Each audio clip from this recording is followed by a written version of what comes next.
La revolución industrial en Inglaterra.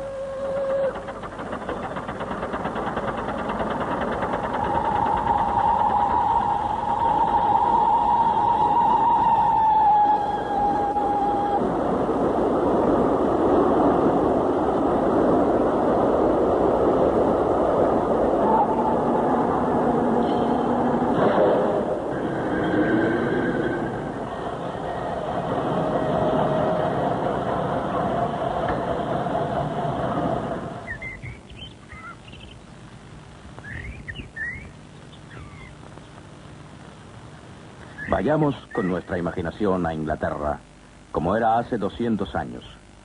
Era muy diferente a lo que estamos acostumbrados a ver hoy. Era una Inglaterra de aldeas tranquilas, de pequeñas fincas, de inmensos pastos sin cercar y grandes arboledas. En muchos lugares había habido muy pocos cambios desde la Edad Media. La mayor parte de la población se dedicaba a la agricultura o a otras ocupaciones propias de los campesinos.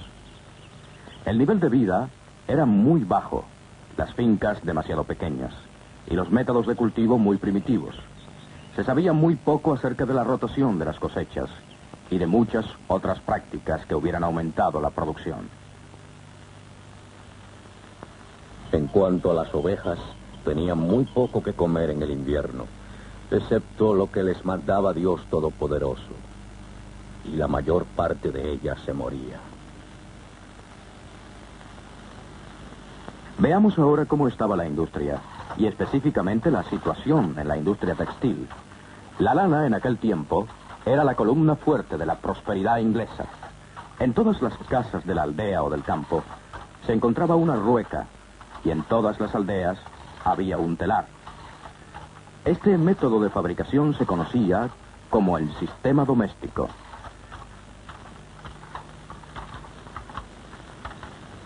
Timothy, ¿qué maestro? Ven aquí. Encárgate de esto. Tú sabes hacerlo. Este era el sistema doméstico. Pequeños maestros que vivían en las aldeas o en casas retiradas, con las comodidades de la época, y establecían sus negocios con su propio capital. El maestro también trabajaba, y casi todos los procesos a que debía someterse la lana se hacían en su casa. Además del telar, el maestro tejedor tenía una finca de 1 a 7 hectáreas en tamaño. Criaba aves, cerdos y alguna que otra vaca. Tenía un barril de cerveza hecha en casa, un traje para los días de trabajo y otro para los domingos. Tanto los jornales como los aprendices se hospedaban y comían en su casa.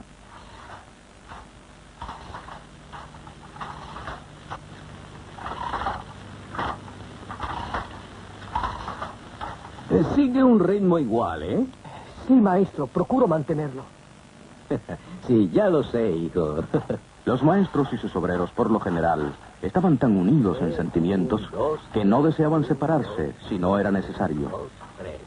Sí, eso es. Y los maestros consideraban que tenían el deber de conservar sus obreros, aunque los tiempos fueran malos. Así un obrero vivía y moría en el mismo sitio donde había nacido. El maestro y su familia usaban pocas cosas que no hubieran hecho ellos mismos.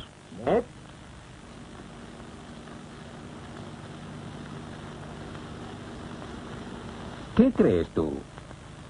Ay, le quedará muy lindo, ¿eh? Te voy a hacer un abrigo. Tienes mucha suerte, hijito. Ahora vete. Mujer! ¡Ay, por todos los santos! Cultivaban en su propia finca lo que comían.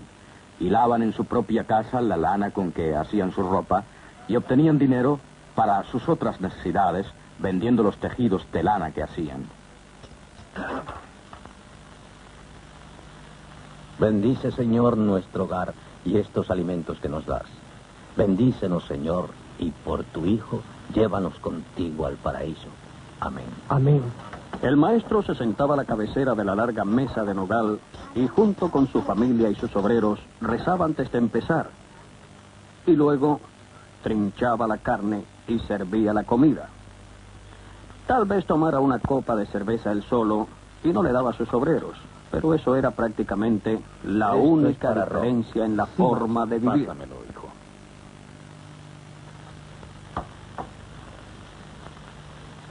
Te falta aún mucho que aprender, chico.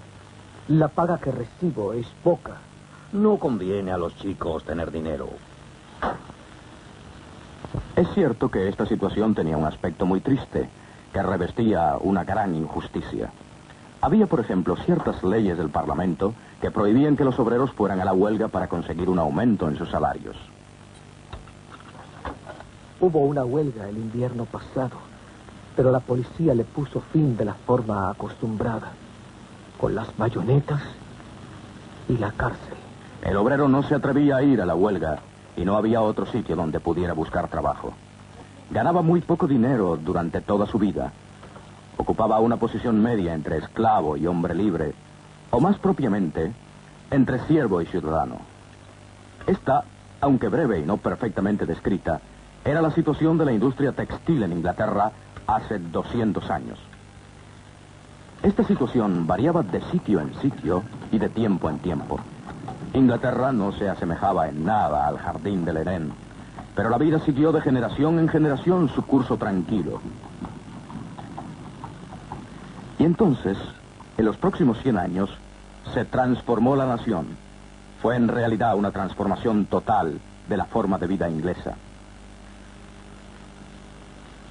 Las aldeas se convirtieron en pueblos, los pueblos en ciudades, y las industrias se mudaron de los tranquilos hogares a las fábricas.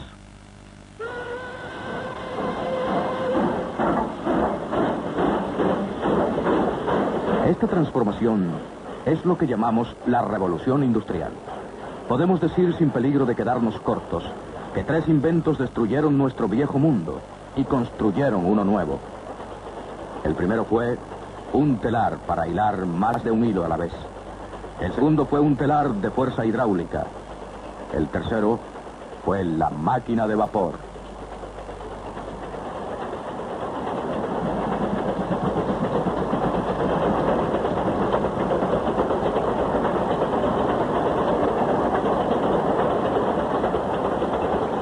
El primer telar llamado Spinning Jenny, el segundo telar y la máquina de vapor. 3 máquinas que junto con muchas otras transformarían el mundo del hombre. Desde que la historia lo recuerda, el hombre ha estado haciendo y usando herramientas. Una herramienta hace poco trabajo. Los músculos del obrero deben suplirle energía y su cerebro, la destreza. Siglos y siglos haciendo herramientas y usándolas. Y entonces, en el año 1765, hace unos 200 años,